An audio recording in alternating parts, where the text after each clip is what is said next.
Hey guys, it's me Amanda, also known as Amateurs. So I've been collecting books that I've been buying from Amazon and Ollies. I think that's all the places I've been purchasing from, maybe Goodwill. For the last several months. And it's not many books. It's 6 books because we just haven't had the money to just splurge because we purchased a new car. I do have books that I'm going to be showing you today what I got. So let's get started. 2 of these books just arrived today. So I'm going to start with those 2. The first one is Big Little Lies by Liane Moriarty. I think I pronounced that right. I probably didn't. It looks like this. The reason why I purchased this book is because I wanted to watch the show. I saw a clip of the show on TikTok and I was like, that looks pretty good. I want to watch it. I've been waiting to watch it, but I haven't found a way to watch it. So I purchased the book so I could read it instead of watching it or finding a way to watch it because I'm becoming so eager to watch it. The book only costed like $5-6. Matter of fact, it has a receipt in here. Let me see. That's not a receipt. I lied. But it's, let's see. Big Little Lies follows 3 women each at crossroads. Madeline is a force to be reckoned with. She's funny, biting, and passionate. She remembers everything and forgives no one. Her ex-husband and her yogi his yogi new wife have moved into her beloved beachside community, and their daughter is in the same kindergarten class as Madeline's youngest. How is this possible? And to top it off, Madeline's teenager daughter seems to be choosing Madeline's ex-husband over her. Celeste is the kind of beautiful woman who makes the world stop and stare. While she may seem a bit flustered at times, who wouldn't be with all those rambunctious twins? Now that the boys are starting school, Celeste and her husband looks set to become the king and queen of the school parent body, but royalty often comes at a price. Celeste is grappling with how much she is willing to pay. New to town, single mom Jane is so young that another woman mistakes her for the nanny. Jane is sad beyond her years and harbors secret doubts about her son. Meanwhile, while Madeline and Celeste soon... Oh, it goes all the way to the back. I was like, why did it just end like that? Take Jane under their wing. None of them realize how the arrival of Jane and her inscrutable little boy will affect them all. So, see, it sounds good, doesn't it? I'm gonna have to take the cover off because I don't want to ruin it. It's already kind of dirty. There's some splotches and sticker residue right here. But that's okay. I purchased it for cheap. And I got it for hardcover. So I'm excited to read this book. And what I'm going to read next. I started a few books. Matter of fact, I have 7 books. I forgot the one that was over there. 7 books. The next is The Sacrifice. I saw this on YouTube. And it sounded good. So I really wanted to read it. Let me just say now, forgive me if I'm reading these and I stutter a lot or mispronounce words. I do have a speech impediment, especially when I'm reading out loud. I get nervous really fast, so I start stuttering quite often. So let's tell you about this one. From what I remember, it's about... I'm gonna have to read it because I don't remember it off the top of my head fully. Pristine beaches, lush greenery, and perfect weather. The island of Kispamata would be the vacation destination if not for the curse. The Filipino locals speak of it in hushed voices and refuse to set foot on the island. They know the lives it has claimed. They won't be next. A Hollywood film crew won't be diluted. I know I pronounced that word wrong. Legend claims a dreamer god sleeps, waiting to grant unimaginable powers in exchange for 8 sacrifices. The producers are determined to document the evidence, and they convince Alon, a local teen, to be their guide. Within minutes of their arrival, a giant sinkhole appears, revealing a belete tree with a mummified corpse entwined in its gnarled branches. And when the crew starts seeing strange visions, Alon knows they are falling victim to the island's curse. If Alon can't convince them to leave, there is no telling who will survive, or how much the Dreamer God will destroy. Does that sound good?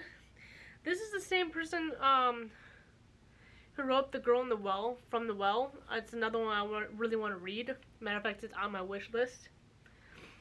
So, I'm going to read that one eventually. It's not, I don't have it right now, but it's on my wish list. And those two, the Big Little Lies, and this one I got from Amazon, and the next one I got from Amazon.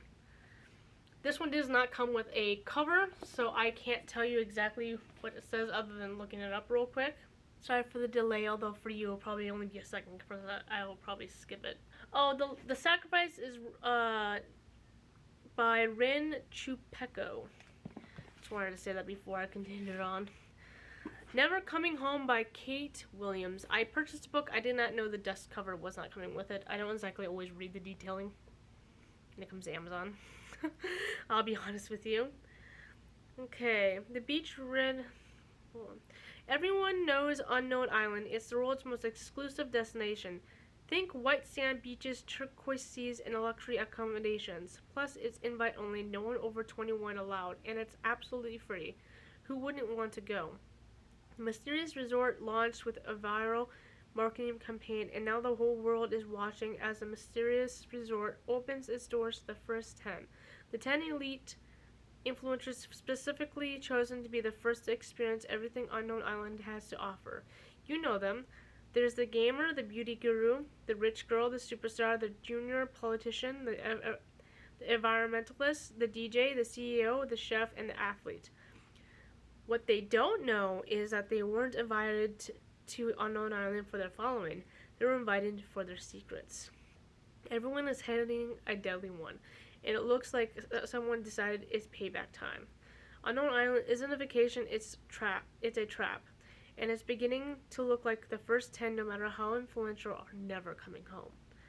Doesn't that sound good? I keep saying that, but I pick these books because they sound good.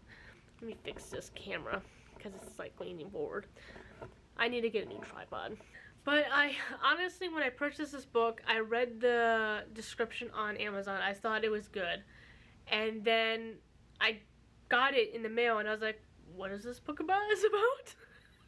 I completely forgot the description and everything. I just blanked out on it, and I was like, I don't remember what this book is about whatsoever. That's funny. Okay, so the next one is The Dark Divine by Brie Despain.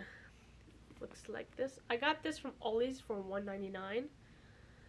It says, Daniel looked up at me. His dark eyes searched my face. There was something different about those two familiar eyes. Maybe it was the way the orange light from the street lamp illuminated his pupils. Maybe it's the way he stared without blinking. His eyes made him look hungry. And that's all that it really says. It's like a brand new spanking book. It has never been opened. Like, I haven't opened it. See, there's not even like a curve to the spine or anything like that, or the front cover. I haven't touched it. I haven't tried reading it yet. There's some stickers to do on it, but I only got it for $1.99. Originally was, it doesn't say where it originally was. That's from Europe. When I looked it up, because I wanted to know a little bit more about it before I purchased it, I think it's a werewolf book. Because I didn't find much on it without finding spoilers on it. So I think it's a werewolf book. I'm not 100%, but that's what sold me on it, because I love werewolves, if anyone knows me. I'm a werewolf and zombie girl, so just to let you guys know that. On to the next book. Next two books are from, no, that's from Goodwill. This one's also from Ollies. I got it for $2.99. It is called How to Hang a Witch by Adriana Mather. Looks like this. Samantha Mather has just moved. What? She used her own last name in it. Oh, I didn't even notice that. Samantha Mather has just moved to Salem, Massachusetts, the site of the infamous witch trials. It would be tough for anyone to start over in the middle of high school, but when your great-great-great-great and add a few more greats to that. Grandfather was the one putting the accused witches on trial. Your family reputation has a way of preceding you. So Sam isn't entirely surprised when she's targeted by a group of girls known as the Descendants. You can probably guess who their ancestors were, right? Yep, the witches. As if dealing with a checkered family past wasn't enough, Sam finds herself confronted by a handsome and seriously stubborn ghost, and discovers she is the center of centuries-old curse. Stopping the cycle of evil will mean working with the Descendants and proving her own innocence. But does anyone actually care if Sam is innocent, or is Salem's deadly history destined to repeat itself? Wow, that was a tongue twister at the end. It sounds good. I like witches, and I like thrillers and mysteries, so it sounds like it's gonna be a good book. It's only $2.99. Pretty sure you saw that when I was holding it up, and I'm pretty sure I already said it, but my memory's just not here. Next, I got from Goodwill, and it's a brand spanking new book. Like, brand new. It must have not been opened, because it doesn't look like the pages are curved in any way. The dust jacket is in great condition compared to what you would find on Amazon. And I got it from Goodwill. It was only $2.92. And it's Magnus Chase and the Gods of Asgard by Rick Riordan. Looks like this. I tried reading this book a long time ago when I was still living in Florida. I don't remember if I was reading it at the Walmart, just sitting there reading it at Walmart, or if I purchased it and read some of it and then got rid of it.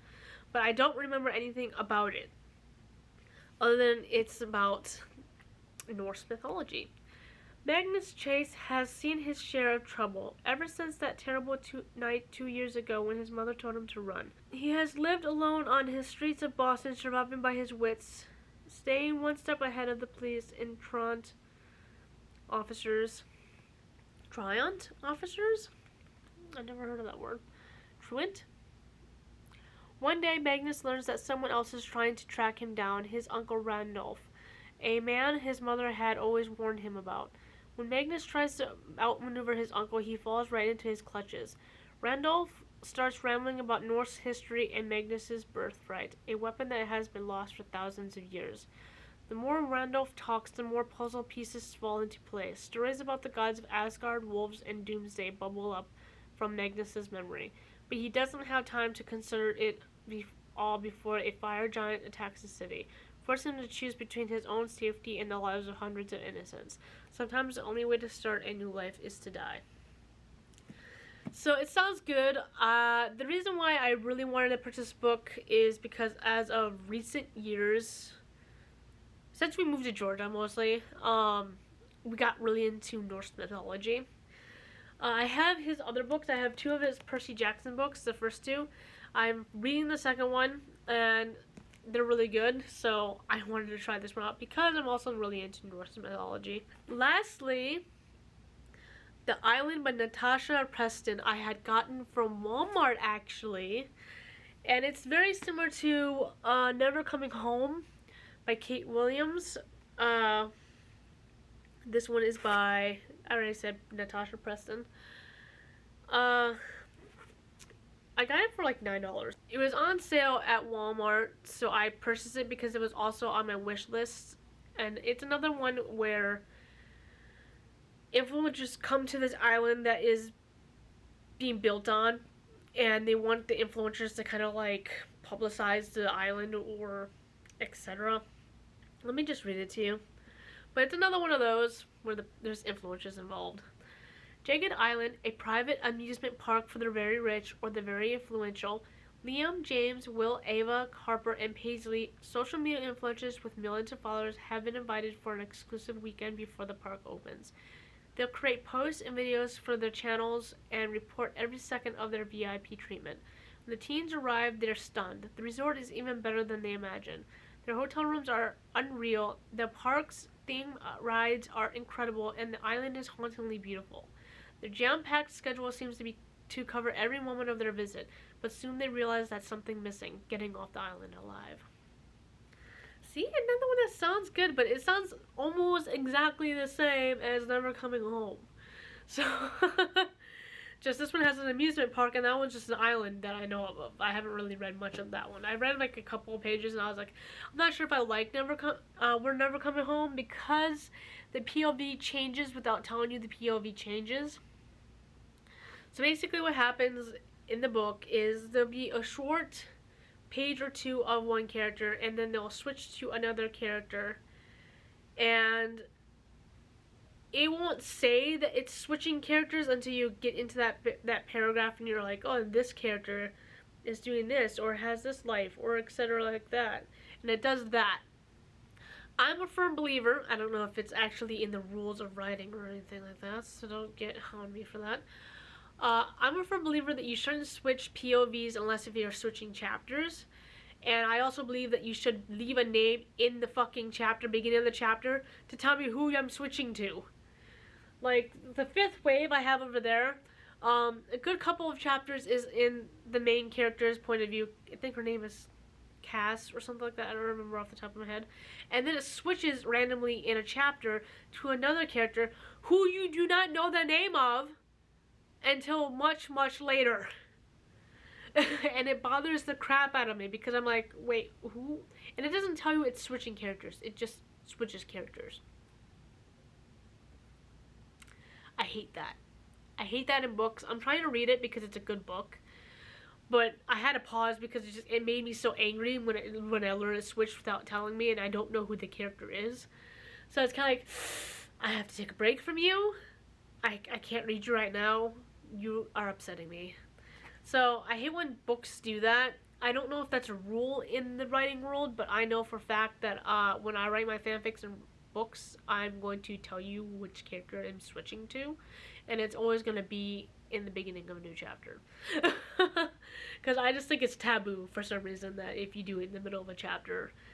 But I have done it in the middle of a chapter for fanfics, and I even write down in the beginning of that chapter, this is taboo, I've never done it before, I don't need to do it if it's against rules, but I have to because it goes with the scene. And that's the only time I've ever done it, is when the chapter would have been so small that it'd be like, okay, that's not even the point of being a chapter.